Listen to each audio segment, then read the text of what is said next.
जी हाँ दोस्तों, तो फाइनली आज खत्म ही हुआ नीतीश युग। अब बिहार में पत्ता भी हिलेगा तो सिर्फ और सिर्फ सम्राट की मर्जी से। पूरी की पूरी नीतीश की टीम को नए सीएम साहब ने बदल के रख दिया है। दोस्तों, बिहार में क्या सिर्फ मुख्यमंत्री बदला है, आप ये समझ रहे ना? अब मुख्यमंत्री बदलने के साथ साथ पूरी सत्ता का कंट्रोल भी बदल रहा है। और क्या अब बिहार में फैसले कैबिनेट से होंगे या सिर्फ एक नई टीम की मर्जी से? और सबसे बड़ा सवाल, नीतीश कुमार का नेतृत्व होगा, हर फैसले में उनकी सहमति होगी, इस बात का क्यों दिया जा रहा है लॉलीपॉप, जब नीतीश के ही खास को कार्यालयों से बेदखल किया जा रहा है? मतलब साफ है कि आप गए, आपके लोग भी जाएंगे, वरना आप कैसे रहेंगे और आपकी उपस्थिति इनके जरिए कैसे होगी? आपको बताते हैं दोस्तों किस तरह से सीएमओ का पूरा रंगो रूप बदल गया है, जिसने राजनीति से लेकर ब्यूरोक्रेसी तक हर गलियारों में हलचल मचा दी है। दोस्तों, वो अफसर जो सालों तक सत्ता के सबसे ताकतवर चेहरे माने जाते थे, 20 साल से नीतीश कुमार के साए में वो थे, जो नीतीश कुमार के सबसे भरोसेमंद सिस्टम का हिस्सा थे, आज एक एक करके उन्हें बाहर किया जा रहा है, दिल्ली भेजा जा रहा है, दूसरे विभागों में शिफ्ट किया जा रहा है।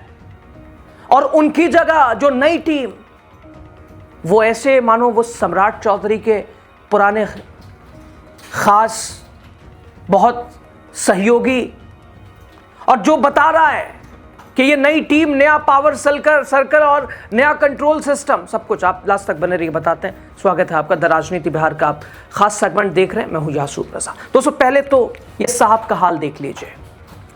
गोली ये दी जा रही है कि हर फैसले में सहमति इन्हीं की होगी।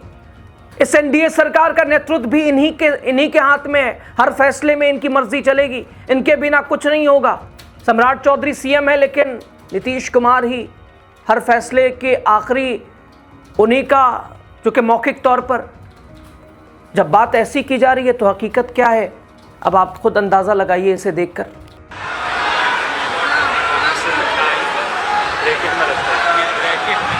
ओरिजिनल नोटिफिकेशन हमको वहीं से वही आया, तो जो लिखा है ना वही जो हमको आया वही हमने लिखा है। बहुत बधाई।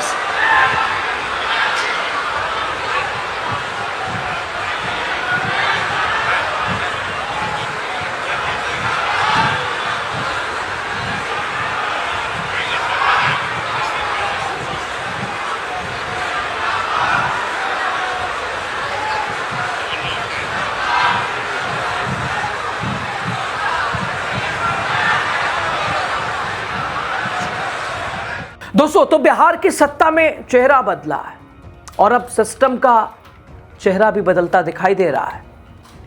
मुख्यमंत्री कार्यालय यानी सीएमओ, जहां कभी नीतीश कुमार के भरोसेमंद अफसरों की तूती बोलती थी, वहां अब नई टीम की एंट्री हो चुकी है। और वैसे भी दोस्तों, बिहार में ब्यूरोक्रेसी को लेकर काफी क्यूरोसिटी रहती है। और फिलहाल प्रशासनिक फेरबदल में वरिष्ठ आईएएस अधिकारियों का जो तबादला हुआ है, उसने सीएमओ की पूरी तस्वीर को बदल दिया है। 3 बड़े आईएएस अधिकारियों की विदाई, 2 नए अफसरों की ताजपोशी, और साथ ही शुरू हुई बिहार की ब्यूरोक्रेसी में नए पावर सेंटर की चर्चा। क्या बिहार में नीतीश युग का प्रशासनिक अध्याय उनके साथ साथ अब फाइनली खत्म हो गया है? क्या अब नीतीश युग को यह कह दिया जाए कि बस हो गया, खत्म? दोस्तों, तो क्या सम्राट चौधरी अपनी अलग सत्ता संरचना खड़ी कर रहे हैं? वैसे बिहार में हमेशा कहा जाता है, सत्ता सिर्फ नेताओं से नहीं चलती। बिहार में चाहे राबड़ी देवी का आप वक्त उठाइए, अधिकारी सरकार चलाते हैं। और अगर आज भी अगर आप बिहार को देखिएगा तो ये आप नहीं कह सकते हैं कि सरकार चला कौन रहा है। दोस्तों, अफसरों की टीम से चलती है बिहार। और अब जब मुख्यमंत्री सचिवालय की पूरी टीम बदली जा रही है और वो बदले जा रहे हैं जो नीतीश के खास थे, तो सवाल सिर्फ ट्रांसफर का नहीं है, बल्कि सत्ता के नए कंट्रोल का है। दोस्तों, बिहार की राजनीति में सत्ता का यह बदलाव जितना बड़ा माना जाता है, उससे कहीं ज्यादा असर प्रशासनिक गलियारों में दिखता है। और इस बार कुछ ऐसा ही हो रहा है। सीएमओ जहां लंबे समय तक नीतीश कुमार के करीबी अफसरों का दबदबा माना जाता था, वहां अब नए चेहरों की एंट्री हो चुकी है। पुरानों को बेदखल किया जा रहा है। वरिष्ठ आईएएस अधिकारियों के तबादलों ने सिर्फ कुर्सियां नहीं बदली है, बल्कि बिहार की सत्ता संरचना के अंदर चल रही नई रणनीति को भी उजागर कर दिया है। क्योंकि अगर ये रहेंगे तो समझो नीतीश कुमार मौजूद हैं, कब क्या होगा, कब क्या होने वाला है, चल क्या रहा है सिस्टम में, ये वो है जो नीतीश कुमार को हर पल पल की खबर देंगे। दोस्तों, तो नीतीश कुमार के साथ अक्सर साए की तरह दिखने वाले सचिवों को अब नई जिम्मेदारियां दी गई हैं। उन्हें केंद्रीय प्रतिनियुक्ति पर भेज दिया गया है। दोस्तों, अनुपम कुमार, कुमार रवि और चंद्रशेखर सिंह, ये वो नाम है जिन्हें कभी मुख्यमंत्री कार्यालय का सबसे प्रभावशाली चेहरा माना जाता था। नीतीश कुमार के साथ साए की तरह रहते थे। हर महत्वपूर्ण फैसले में इन्हीं का योगदान होता था, चाहे 7 निश्चय योजना हो, चाहे नीतीश कुमार के सुशासन की वो पूरी फहरिस्त हो। लेकिन अब तीनों को सीएमओ से बाहर कर दिया गया है। किसी को केंद्रीय प्रतिनियुक्ति तो किसी को दूसरे विभागों की जिम्मेदारी। दोस्तों, अनुपम कुमार जो सीएम नीतीश कुमार के प्रमुख सचिवों में से एक थे, अब दिल्ली में सेंट्रल डेप्यूटेशन पर उन्हें भेज दिया गया है। पटना से सीधे दिल्ली। साफ है, सत्ता के साथ सिस्टम का भरोसा भी बदल चुका है। अब मुख्यमंत्री कार्यालय में जिन 2 अधिकारियों की सबसे ज्यादा चर्चा है, वह हैं 2003 बैच के आईएएस अधिकारी लोकेश कुमार सिंह और 2007 बैच के आईएएस अधिकारी संजय कुमार सिंह। संजय कुमार सिंह को मुख्यमंत्री का सचिव बनाया गया है सम्राट चौधरी का। इसके साथ ही वित्त विभाग जैसे अहम विभाग की जिम्मेदारी भी उनके पास रहेगी। लोकेश कुमार सिंह, जिन्हें स्वास्थ्य विभाग में कामकाज के लिए जाना जाता है, अब वो मुख्यमंत्री सचिवालय में बड़ी भूमिका निभाएंगे। साथ ही पर्यटन विभाग का अतिरिक्त प्रभार भी उनके पास रहेगा। राजनीतिक गलियारों में इसे सिर्फ प्रशासनिक फेरबदल नहीं बल्कि कोर पावर शिफ्ट माना जा रहा है, क्योंकि मुख्यमंत्री कार्यालय में वही अफसर सबसे ज्यादा ताकतवर माने जाते हैं जिनके पास फाइलों से लेकर फैसलों तक सीधे पहुंच होती है। दोस्तों, तो नीतीश कुमार के लंबे कार्यकाल के कुछ अफसरों को बेहतर ताकतवर माना जाता था। सरकारी फैसलों से लेकर राजनीतिक रणनीति तक उनकी भूमिका चर्चा में रहती थी। लेकिन अब तस्वीर बदल रही है। सम्राट चौधरी के मुख्यमंत्री बनने के बाद से ही इस बात की चर्चा तेज थी कि वो अपनी पसंद की टीम बनाएंगे और खास तौर पर नीतीश कुमार के तो भरोसेमंद को रहने देंगे ही नहीं। अब आधिकारिक तबादलों ने उस चर्चा को हकीकत में बदल दिया है। राजनीतिक विश्लेषकों का मानना है कि किसी भी मुख्यमंत्री के लिए सबसे अहम चीज होती है भरोसेमंद ब्यूरोक्रेसी। और यही वजह है कि नई सरकारें अक्सर सबसे पहले सीएमओ को ही रीडिजाइन करती हैं। और सम्राट चौधरी भी उन खास को अपने साथ अब ले आए हैं सीएमओ में, जिनके ऊपर उन्हें बहुत ज़्यादा भरोसा है, जो बहुत पुराने सम्राट चौधरी से जिनका चिर परिचित अंदाज है, जुड़ाव है। लेकिन बिहार में इस बदलाव को सिर्फ प्रशासनिक कदम नहीं माना जा रहा है, बल्कि इसे एक बड़े राजनीतिक संदेश के तौर पर भी देखा जा रहा है। विपक्ष इस पूरे फेरबदल को लेकर सवाल उठा रहा है।